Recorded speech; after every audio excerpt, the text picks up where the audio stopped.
ভাইয়ের গান আমি পাঠিয়েছিলাম, আমি স্টুডিওতে রেকর্ড করে পাঠিয়েছিলাম আর বলছিলাম, উনি বলছিল আপনি আমার কাছে কি চান?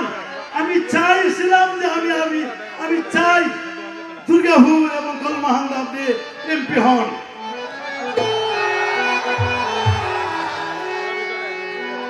বলবো না রহি ভাই, আমরা জনগণ সবারই দয়া রাখছে দিয়া সিংহাসন। বলবো না রহি ভাই, আমরা জনগণ। বলবো না রহি ভাই।